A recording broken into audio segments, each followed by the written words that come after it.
Nexus PMG welcomes you to the Bigger Than Us podcast, which we as energy geeks lovingly refer to as the BTU. Bigger Than Us is a podcast that focuses on ideas that will shape the future of our planet and ultimately our existence. We will occasionally lean into energy topics because, after all, it's the key to our collective survival. But we'll also explore other ideas and topics that we believe will have an impact that is bigger than us. And now, on to today's show.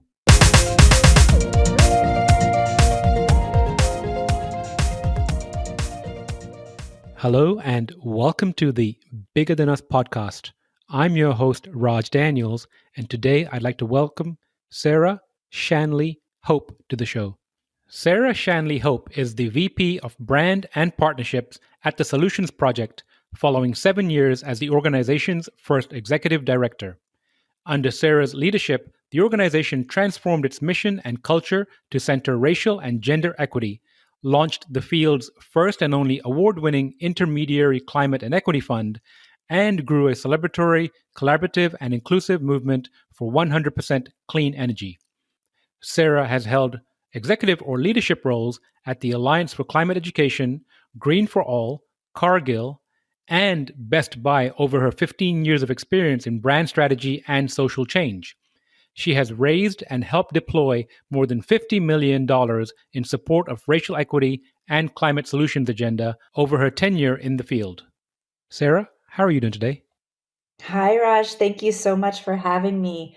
I've got the sun on my face here in Oakland, California, and my kids are happy, so I'm doing well today. Thank you. And how old are your kids? I've got two daughters, 11 and 5.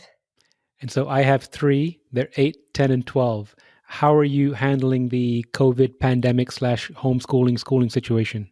Hmm. Handling it is a day-to-day question, as I'm sure you experience yourselves. On our end, for our family, the upside has been we're together. I'm accustomed to traveling pretty frequently for my job at the Solutions Project, and this year I have not, and so that has been an upside.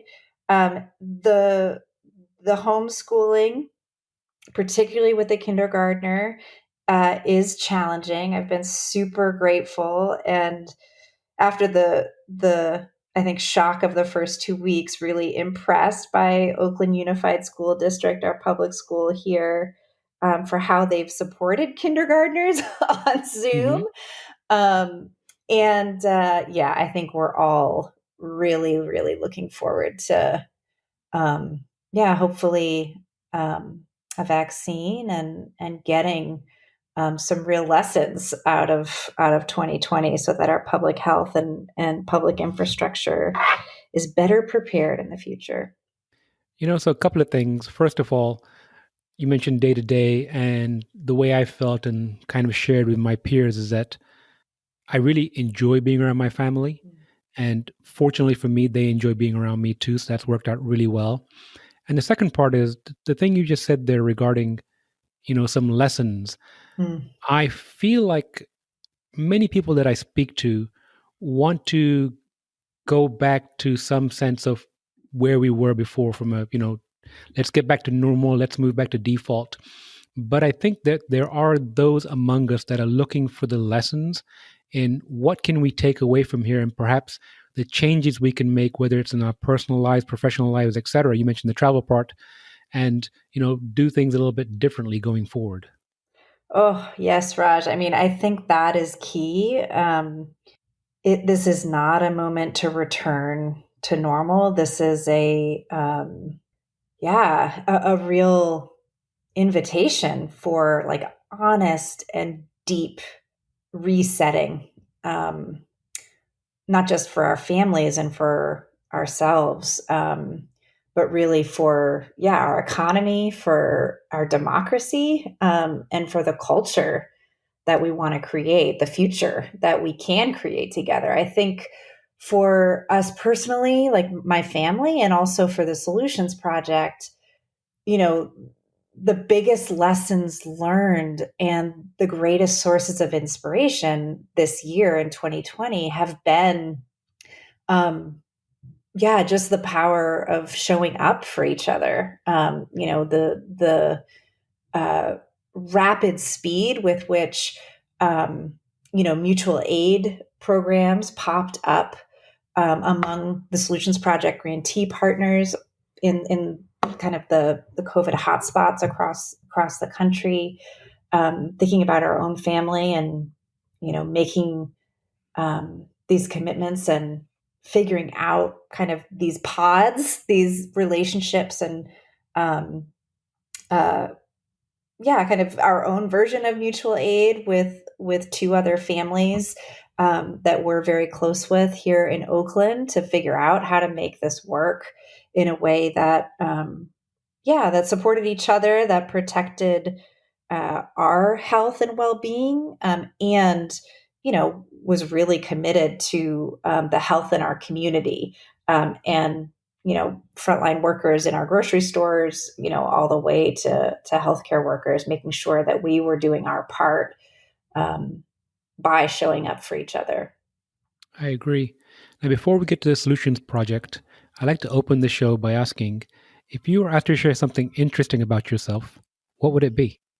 Something interesting about myself. I mean, what I appreciate about this question that's like coming top of mind to me is I just this last week made the choice to rewrite a story that I have about myself that I uh, am a terrible cook, that I don't like to cook. That is the old story that I was telling my family and myself, and so, I think just this past week, I'm like, you know what?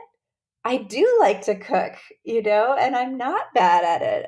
I'm good at it. So that's something interesting, I think, in this time, love in the time of COVID is having that space to slow down and to, I don't know if teach a dog new tricks is quite the right phrase, but yeah, something interesting about me is that I am absolutely uh, open to change, even in my 40s, and I like to cook. It turns out. You are speaking my language. I think personal narrative is very important. Since you were so nice to share, I'll just tell you one of mine. For this next decade, I've told myself, I've written the story, I'm writing the story for myself. I'm convinced myself that this decade will be the most important decade of my life. Mm. And it's, again, going back to my daughters, because they're 8, 10, and 12. And at the end of this decade, and this might resonate with you. So last year, December 31st, I sat down and I mapped out what it looks like till December 31st, 2029. And the first thing I did was write my oldest daughter's name, and I wrote next to her name 21. And I just stopped for a Wow. moment just to breathe. Now, you with your two daughters, you'll be in the same exact position that I'll be in 10 years from now. And so the question I asked myself after I wrote that down and subsequent daughters' names, I said, okay, this is your decade to create as many meaningful moments with your girls as you can and want to. So the story I've told myself is this is the most important decade of my life. Mm. I love that. Thank you for sharing.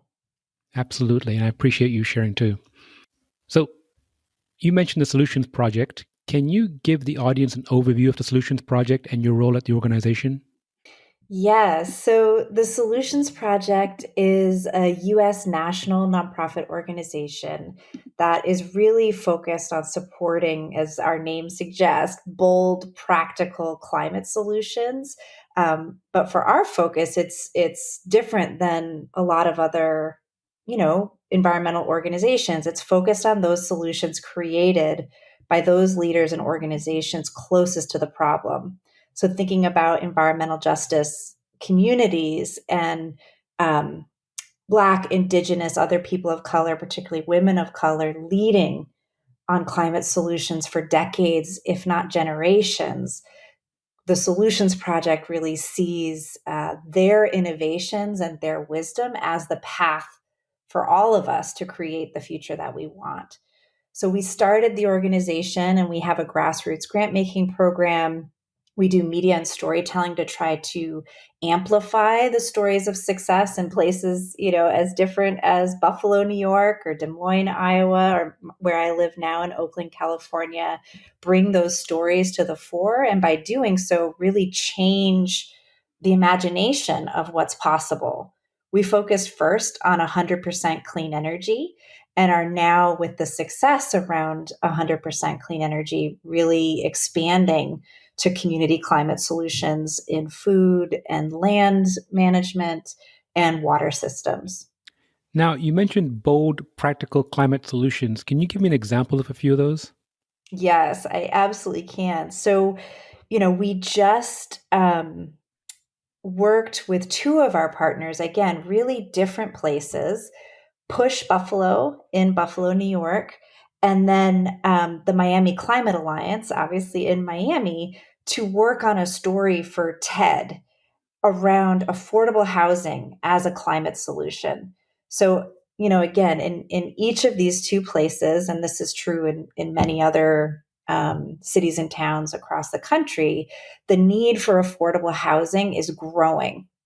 There's a high level of gentrification and displacement, both because of climate impacts, but also because which disproportionately affect lower income communities of color, but also because of the unintended negative consequences of green development that doesn't have an equity focus.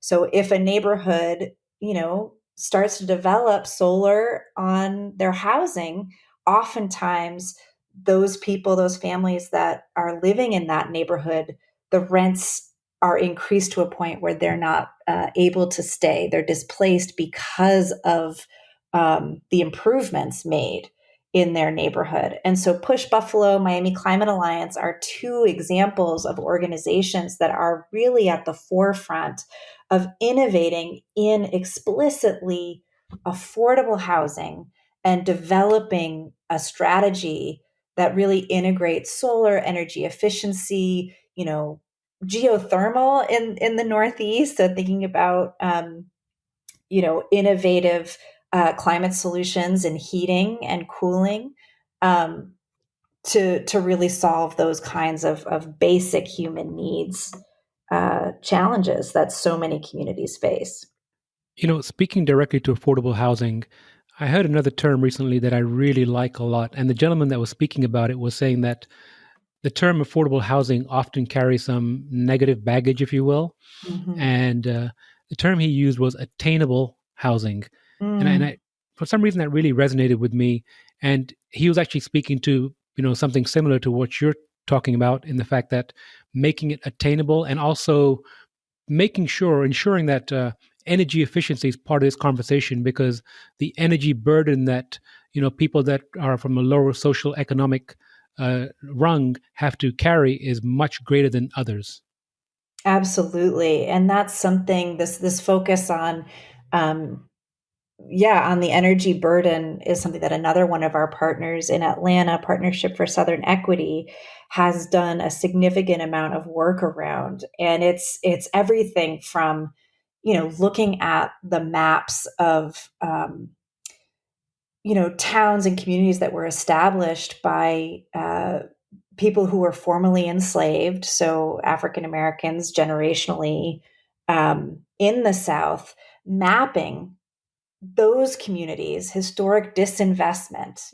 We did not have reparations in this country or any kind of robust reconstruction, um, to account for extracted free labor in our economy, in the United States, and so mapping that experience across the South with the highest cost of dirty energy in the country, mapped with the health impacts, so the cancers, the asthmas, all of the negative repercussions of dirty energy, and then you just see the burden is not just your utility bill, it's also your health costs, it's also your job prospects, And so taking an approach that looks at the whole system and, what is not just housing that's attainable, but a life that is, you know, attends to that historic disinvestment and instead invests in the well-being and the thriving of all communities in our country is very much what the Solutions Project is supporting through our partnerships all across the country. And I think that's the other thing I would just share in terms of why we see the boldest, most effective, and frankly, most efficient solutions to the climate crisis really being created, um, you know, in those most impacted communities at the source of so many of these problems is, when your life is on the line, when those that you love and the place that you love is under that daily threat, you can be sure that everyone is working to solve those problems and to solve them in ways that are not one-offs or silos, not the whack-a-mole that I think a lot of environmental um, advocates who are not that proximate to the problems, they're not seeing the breadth of connections, the interconnections in solutions that are required. So that as you're developing solar for multifamily housing or in electric vehicle program, that you're looking at, what will this mean for rents? What will this mean for transit? What will this mean for our waterways and water access as well? It sounds like what you're saying is, stop taking a perhaps siloed approach and take a more holistic, connected approach to all these activities.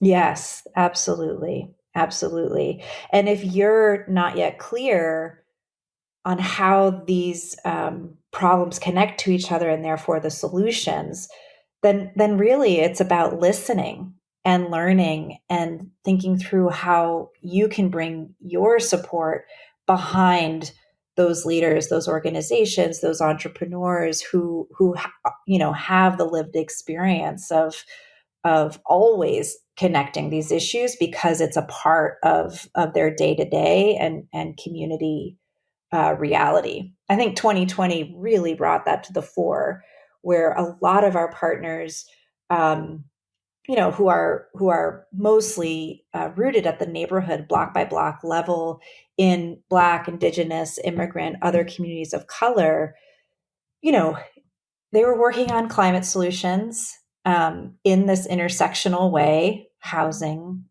job creation, health, and then COVID comes along and their communities are the most at risk for, again, these same reasons: disinvested historically, systemic racism in our healthcare systems, all of these things that make response to a global pandemic particularly challenging in communities of color.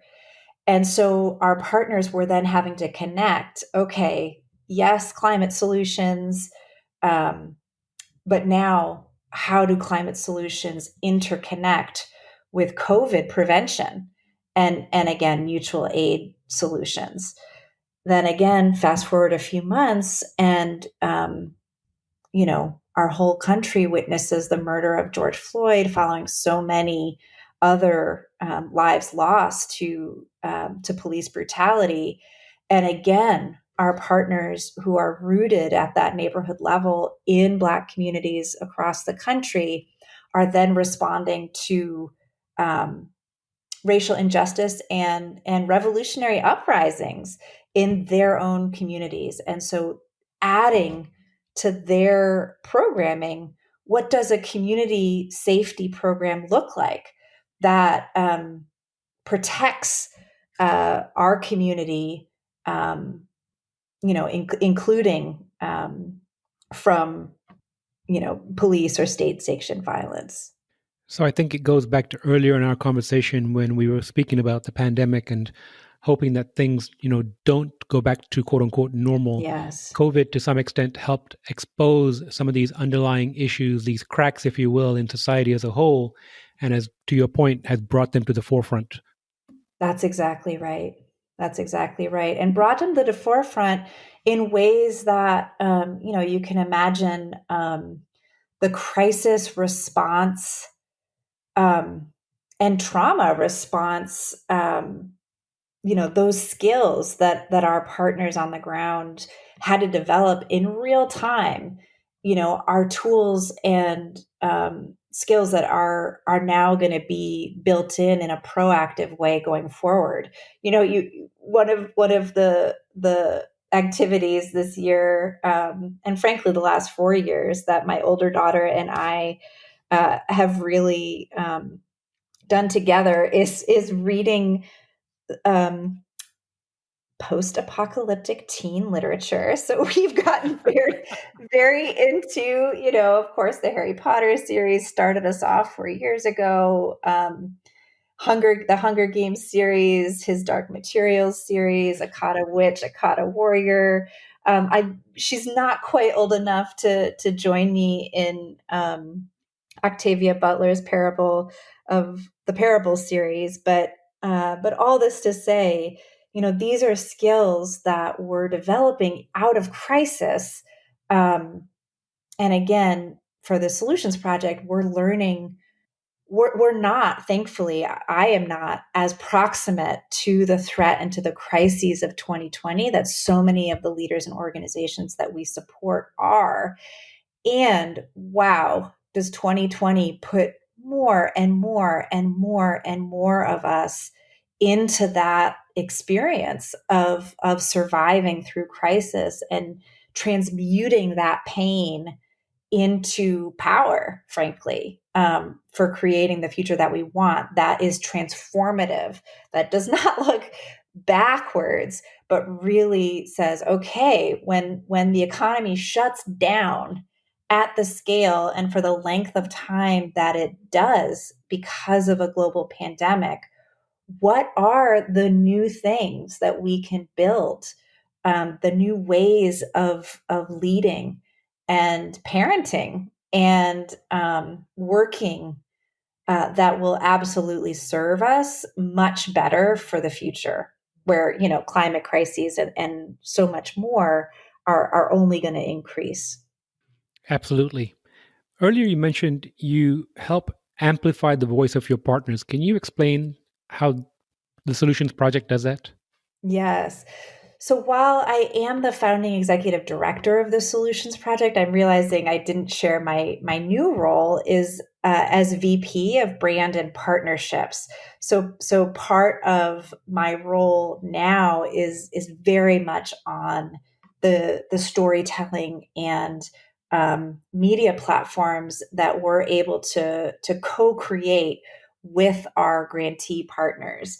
And this is a part of the partnership that our new CEO, Gloria Walton, who was on our board for the last 3 years, led one of our partner grantee organizations, one of the first grantees that we formed a partnership with, 5, 6 years ago, that she and I are now really growing our strategy and our programming around a phrase that is, I think, increasing in awareness in our sector, but certainly not a popular term, of a regenerative economy.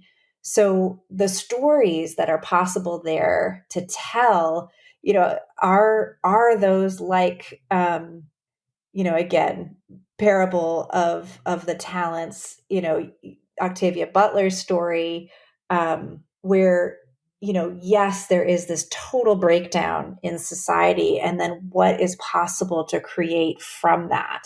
And so those heroes' journeys, those examples of Phoenix rising from the ashes, all of those kinds of metaphors are playing out, in frontline communities, in environmental justice communities, where again, we're seeing those bold, practical climate solutions, not just in idea form, but actually being implemented all over the place. So I can give an example of just one of these kinds of stories.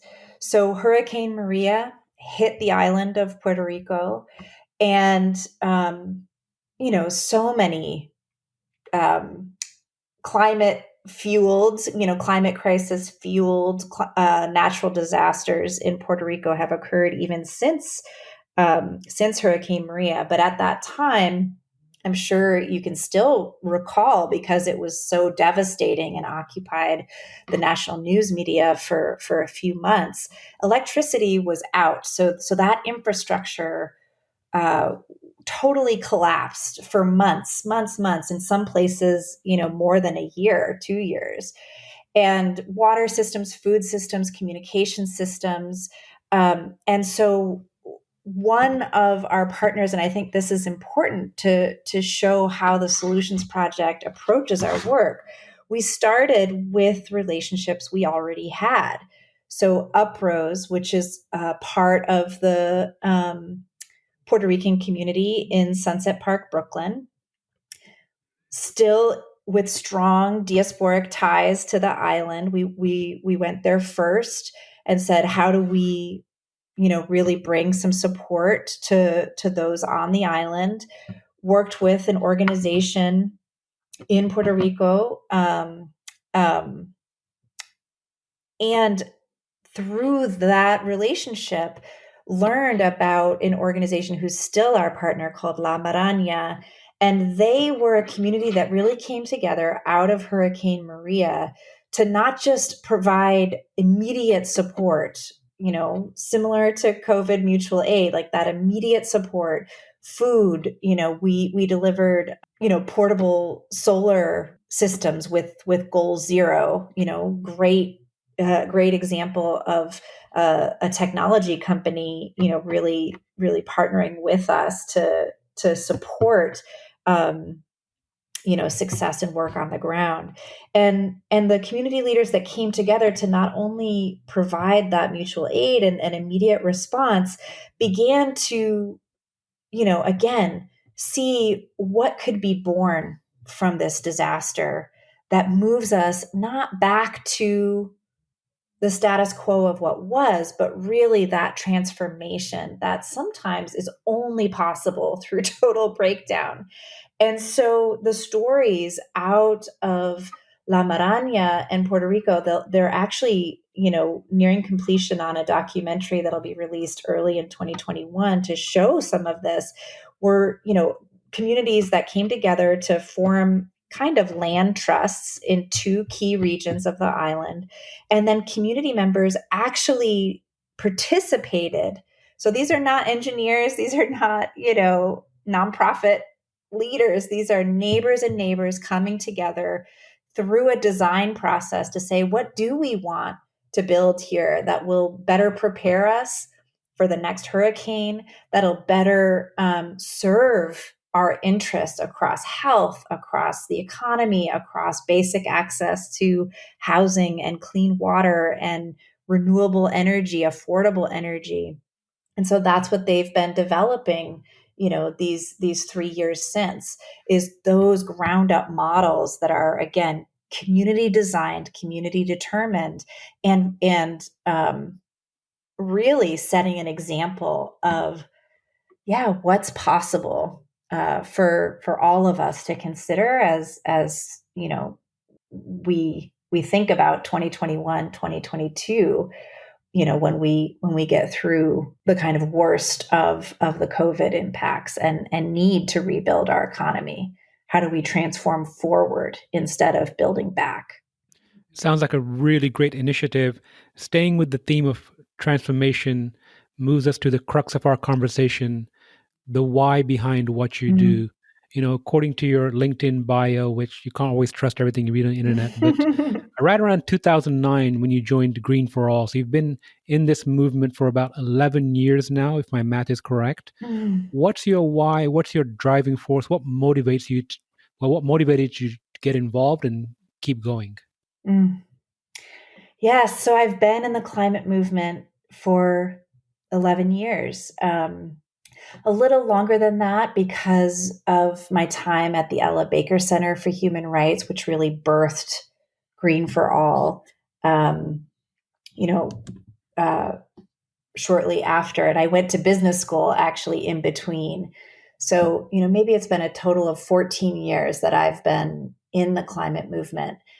And, even sharing that part of my story of learning about the climate movement through the Ella Baker Center for Human Rights, my why is very much around human rights and justice and this deep, deep, deep, not just commitment, but belief in, the world that's possible when people come together across, systemic racial divides, class divides, gender norms, and really we are able to bring all of our unique gifts together to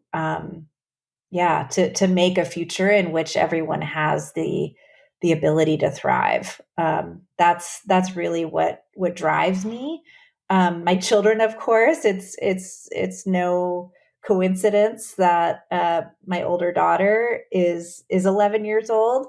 Um, but really, this commitment, these values, were born in Buffalo, New York, where I'm originally from and where I grew up. My parents moved to Buffalo, um, prior to me being born, and didn't have extended family there. And so we really formed uh, those bonds with our neighbors. And and Buffalo is now in large part because of the leadership of community and community organizations like Push Buffalo, who the Solutions Project is a core partner of. Now the city is starting to, you know, um, grow again economically. But when I was growing up there, yeah, there was nobody outside the city that was coming to save us. It was very much neighbors coming together. And again, it's a very segregated city. And the neighborhood that I grew up in, was very racially integrated. And so, I was able to experience that possibility. I went to a public magnet school, which not many schools, if any, at this stage, are aligned to a magnet policy. But at the time that I was going to school, a magnet school was really prioritizing racial and gender and class representation in a city. So that a great school, I went to an honors school, that everyone in this city, no matter your racial or class background, your neighborhood, could attend that school. And so I was able to experience for myself um, what creativity and innovation and relationship and community could be born from that kind of value system being put into practice. And that has guided my career path, my purpose in life ever since. That's a beautiful story. I appreciate you sharing that. What are some of the most valuable lessons, you said 14 years or so, that you've learned about yourself on your journey? Mm. Whew. Um, let's see if I can boil them down. I think one important lesson that I am actively learning right now, but I'm also hoping to like share those learnings with others so that others can kind of join me in it, is that leadership, and even executive leadership, can really be found in so many roles. So with the board of directors at the Solutions Project, made a strategic decision 2 years ago to transition out of the executive director role. And a lot of that was because, I've got two kids. I was like very conscious of the never ending role of an executive director and my capacity to fill it in this decade that is mission critical for my kids, as we were discussing, and or for my role as a parent. And then it was also because I recognized that the gifts that I brought to the organization were not best served in the ED role, in the executive director role, and that we needed to bring in additional skills, new skills for that position to lead us forward in this next phase of growth. And thankfully, I didn't need to leave the organization that I loved. I've been able to transition into a different role, but to manage that process with really, really deep intention and understanding of power, of unconscious bias, and uh, the need, I think, for most of us who make it into executive roles to control. We have an overdeveloped sense of responsibility, all of us that are in executive roles. And so really attending to those growth edges in my leadership as a part of this next evolution in what I could offer to not just the solutions project, but to our movement, our climate movement, and to as a role model for my daughters. That yes, women should absolutely pursue that boss lady role, and that it is not linear. That leadership can shift and shape, um, to truly align to that form following function, and being honest and courageous in functions shifting over time based on you as an individual, based on your organization, and based on the moments that are calling for you to do something different, or for the organization to have someone different in that role. And so maybe I'll just stop there, because there's a lot packed into that lesson learned. But I do think the infinite forms of leadership in the climate movement has been one of the greatest um, lessons that I'm still learning, but that I have learned in these 14 years. Beautiful lesson. You mentioned Solutions Project again. Magic Wand 2030. Mm. What does the future hold for the Solutions Project? What is your ideal vision? I am so excited for this question, because Gloria and I have been dreaming with just that scale. When she came in to the organization as a board member 3 years ago, she shared her experience as a grantee and said, the Solutions Project, is ready for the big time. Like, yes, you're an early stage organization testing all these different models, and we've got something really special here to bring to scale. And so thankfully, under her leadership, starting in 2021, we will be close to a $15 million a year organization, which is no small feat. And our vision for thinking about 2030 is bringing that scale to transformation in our outcomes. We know that today, even with this doubling of climate philanthropy on equity that the Bezos Earth Fund grants recently achieved, a total of 151 million for equity focused work over the next 3 years. The Solutions Project not only is a beneficiary of that scale of philanthropic investment in our organization, but Gloria's education of the Bezos Earth Fund team really created that scale of commitment, $151 million over the next 3 years to 5 equity organizations. And even with that scaled commitment, it doubles the current climate philanthropy focused on equity every year.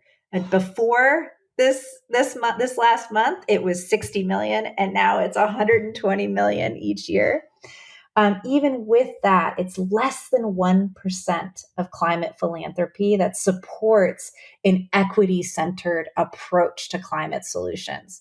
And so for the Solutions Project, these next 10 years, 10 years, is again bringing that number up dramatically so that those bold practical solutions that we've been supporting, more than 100 grantees since we started all across the country at the neighborhood level, connecting those place-based innovations with city, state, and now hopefully federal policy, that we're able to see in the next 10 years a total shift in the center of gravity, away from a top-down, technology only, CO2 singular metric, to really inverse our dominant approach to solving the climate crisis.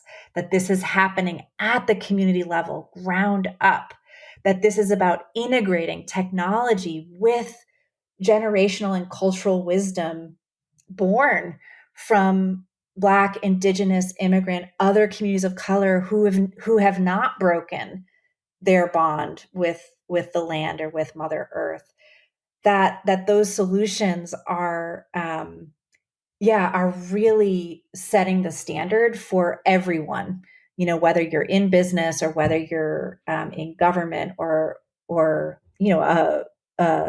more dominant environmental organization, that you're really seeing that this is where change happens at the block by block level by those communities who are experiencing the problems and the interconnected problems, so that those solutions, those intersectional, interconnected solutions are the norm.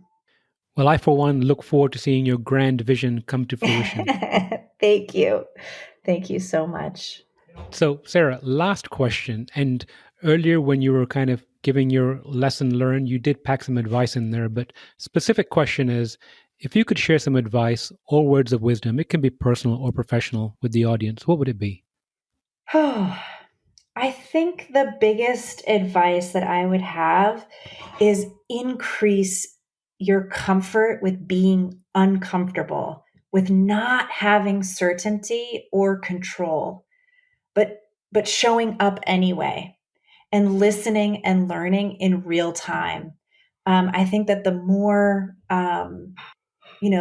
each of us can lean in to the transformations that are underway, whether we like them or not, the better. So yes, lean into discomfort, let go of control, be okay with uncertainty. I love the idea of being okay with uncertainty. Have you heard of VUCA, volatile, uncertain, Yes. chaotic, and ambiguous? That is the mantra. That is the framework. So be able to navigate VUCA. I love that. Sarah, I really enjoyed speaking with you. Is there anything else you'd like to share before we go? I think that's it. I just invite anyone who's listening that feels excited and inspired to bring their gifts to this grand vision, to visit us at thesolutionsproject.org, or to follow us on social media at 100isnow.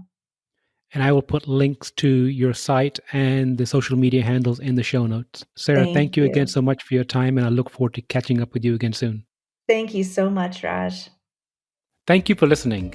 If you like our show, please give us a rating and review on iTunes. And you can show your support by sharing our show with a friend, or reach out to us on social media, where you'll find us under our Nexus PMG handle. If there's a subject or topic you'd like to hear about, send me an email, btu@nexuspmg.com, or contact me via our website, nexuspmg.com. And while you're there, you can sign up for our monthly newsletter, where we share what we're reading and thinking about in the clean tech, green tech sectors. Bigger Than Us is a Nexus PMG production.